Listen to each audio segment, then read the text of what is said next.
already aware, this video will include massive spoilers for SMT5.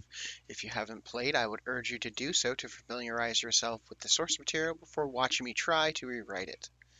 SMT5's story is a complicated mess with strung together plot threads that seemingly go nowhere. Allow me to explain. Hi, I'm Ashes of Enoch, but there's no need to be so formal. Just call me Enoch.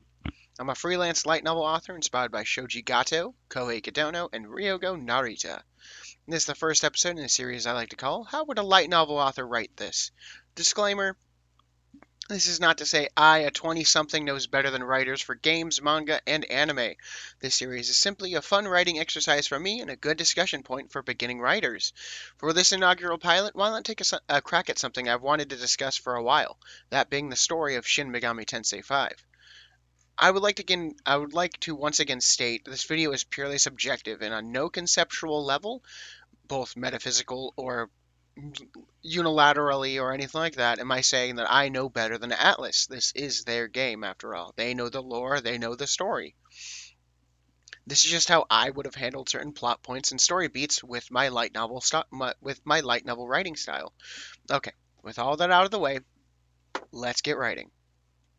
The beginning of the game, I wouldn't really change much of anything. The opening hours of SMT5 are one of the best experiences I've had with a game in a while, both story, world building, and atmosphere wise. However, once we get into like the Lamu section of the game, that's when I would introduce some of the bigger changes. Let's step back for a second and talk about one of the main characters and how these changes affect him and the fate of everything. The story of Yuzuru. During the opening hours of the game, he's characterized as being protective and self-sacrificing, with one of the best setups for a Chekhov's gun moment in the entire game. If you aren't aware, or you don't remember the moment in question, it's when Hayataro says something along the lines of, the devil summoning program takes something from the user. Is Hayataro connected to the hip? In the early game, Yuzuru. And since the scene comes after an invasion on the school, and a scene of Yuzuru declaring his want and need to get stronger, it's no surprise that many viewed this scene as a moment of foreshadowing. The proverbial cocking of the gun, if you will. However, nothing comes from this moment. I want to posit that it would have been more tragic if Yuzuru died at the beginning of the game alongside Tao and Sahori. Allow me to explain. So throughout the history of the SMT franchise, the Chaos Hero is known for becoming an amalgam of some kind, oftentimes through fusion. Look at Jimenez from Strange Journey. This, however, comes towards the end of the game, showing the hardened resolve of the Chaos Hero's worldview by accepting and controlling the chaotic power of demons. Yuzuru is this game's Chaos Hero. He's protective, he's abrasive, and he wants to do anything to get stronger. While it's revealed later in the game that Yuzuru is Tsukuyomi's knowledge bearer and can allow the god to take on his full power, however, for a moment, allow me to weave a picture for you. It's the end of the Lamu boss fight, Tao is dead, and Sahori had just been executed by Nahobino. The player is rattled, and then right before the lane line before the player has a chance to heal and save and even process what the actual fuck just happened, suddenly Yuzuru appears. He's covered in blood, he's wheezing, he's gagging. Aogami is commenting about how he's even standing. He's shuffling, he's struggling to stand, and every second that he's not talking to the player, he's coughing up blood, leaving scarlet stains in the dot sand.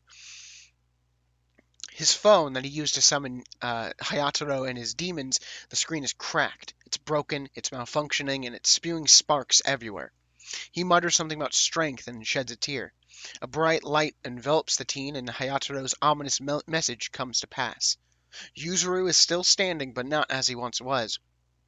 His flesh and the demonic flesh of Hayataro are forcefully melded together, forming a lupine chimera of human and demon. Sanity is not a word in this new being's vocabulary. After a boss fight, Nahobino sees the glint of humanity in the fused Yuzuru's eyes. A twinge of agony in the mindless berserker's eye tell him that Yuzuru is suffering, and in the span of less than a day, 2 of their classmates were killed directly at their hands. Not only that, but it completely takes the supposed Chaos Hero out of the story at an early junction. The reason I chose to do this is twofold.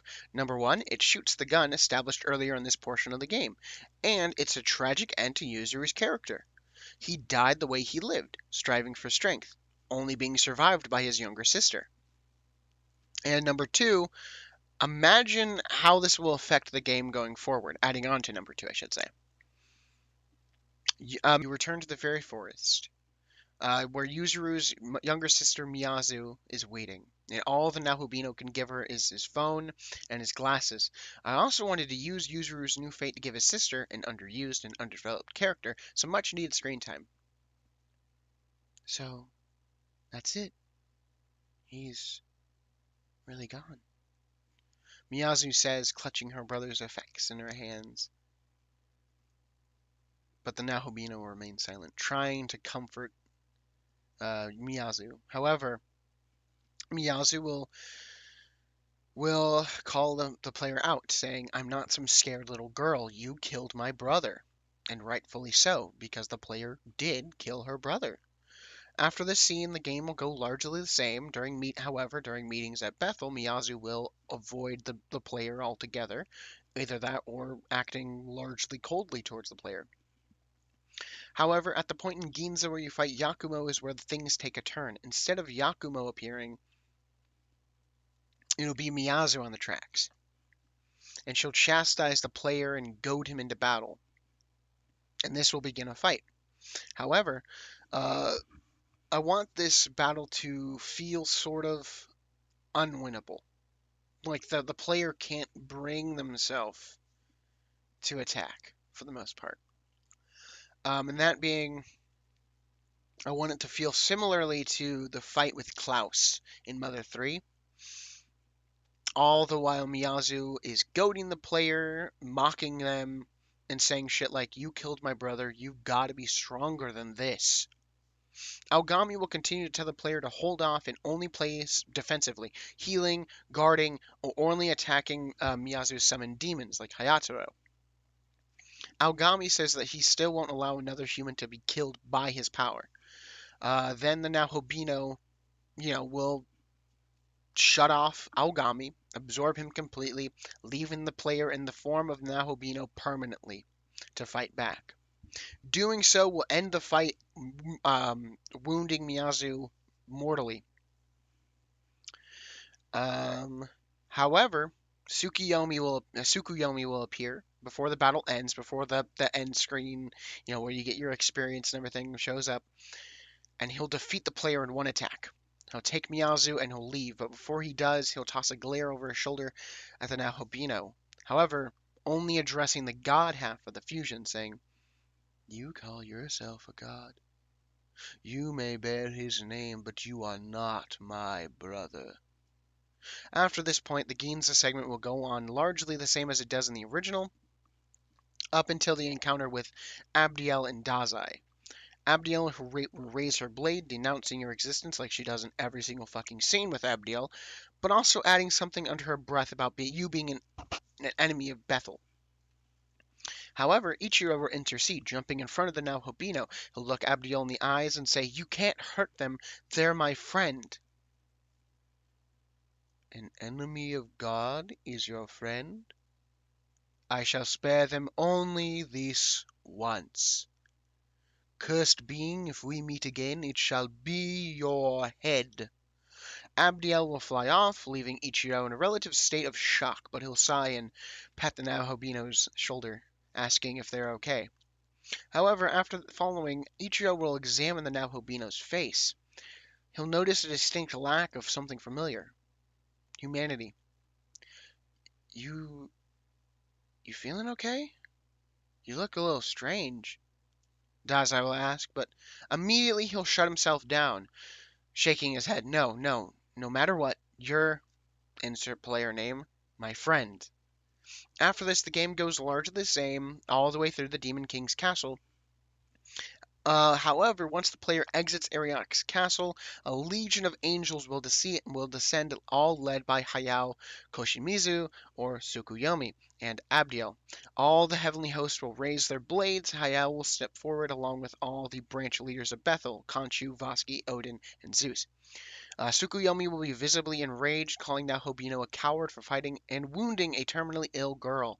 This revolution will shake Aogami from deep within the Nahobino, and his voice will crackle out. She was sick?"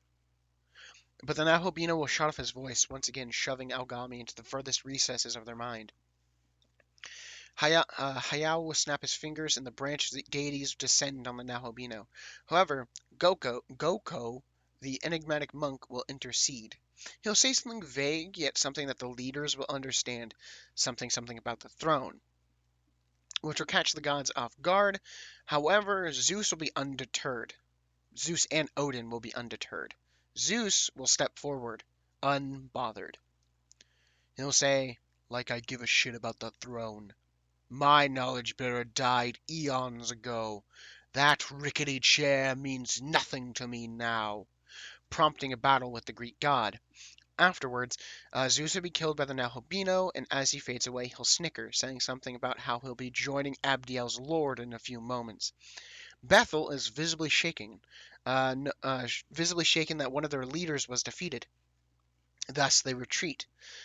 This will lead into the final segments of the game. Firstly, with the battles of the remaining Bethel bosses. After the Nahobino returns to the real world, still in the Nahobino form, a mysterious letter will appear in their dorm room, suspiciously written in Dazai's handwriting, calling the Nahobino back to the Diet building in the Da'at. Going there, Ichiro will appear before the protagonist, his head hung low and his hands clutched to his chest. He gives the player a hug, and crying, he says, I could be killed for telling you this, but they're gonna ambush you in Taito. He looks around, however, just then, Hayao will appear. Yes, in Taito. Call it what you like. A challenge? An ambush? It doesn't matter to me.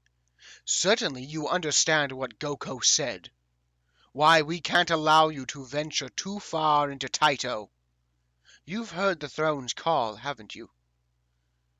Hayao will turn to Dazai with a disgusted grin. Aiding an enemy? Certainly you aren't so foolish as to think no. Abdiel would let you live after such a mistake. Sir, they're my friend. Friends mean nothing. This is war. Hayao will turn his attention to the Nahobino, saying, Taito, we shall be waiting. The player will then gain the ability to go to the Taito Da'at. Upon entering the new area, Odin's spear will land at your feet before reappearing in its owner's hand. Odin will then leap down from where he was stationed, spinning his spear around. He'll challenge the player, saying, I, like Zeus, do not care about the throne. But a human who acts like a demon is something I just can't abide. Prepare yourself for a painful death.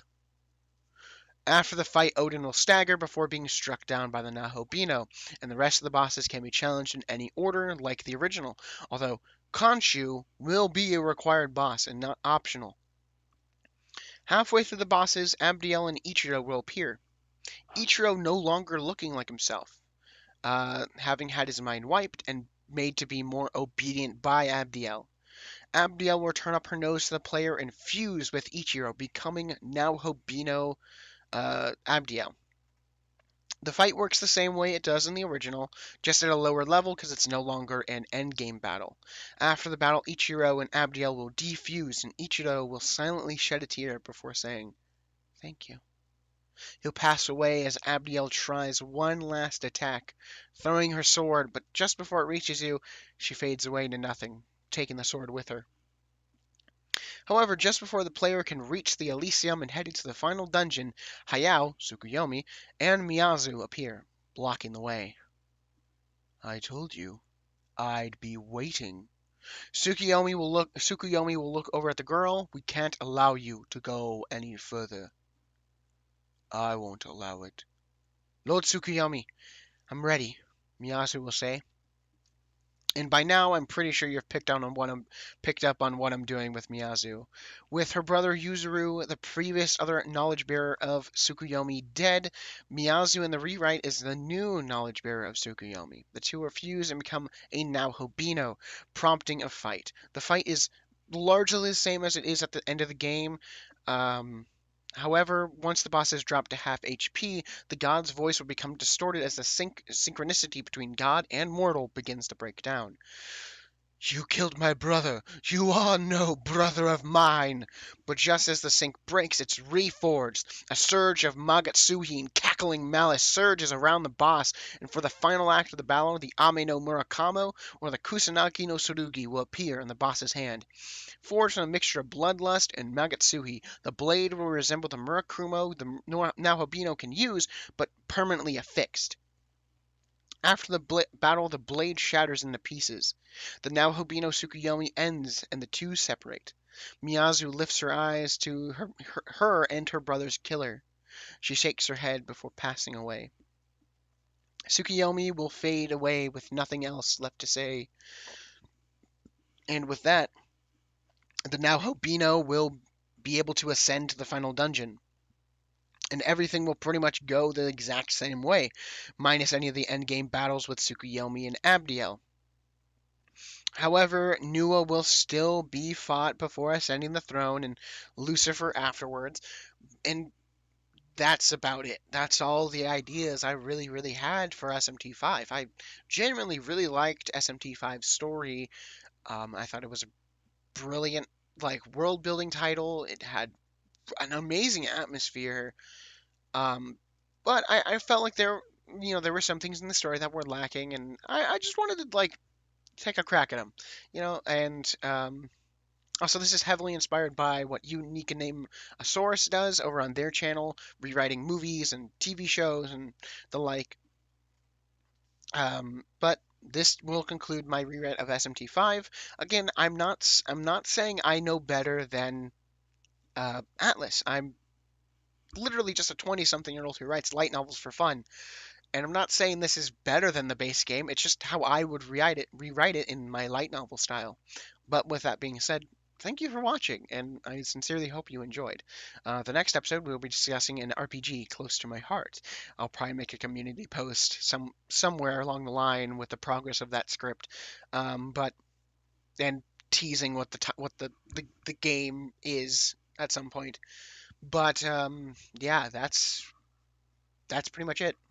I don't really have anything else to really say, but go watch Big Top Burger by Worthy Kids. It's really cool. Yeah, I'm gonna use the last like 30 seconds of this to plug one of my favorite web shows. Yeah, go watch Big Top Burger. It's hilarious. Worthy Kids.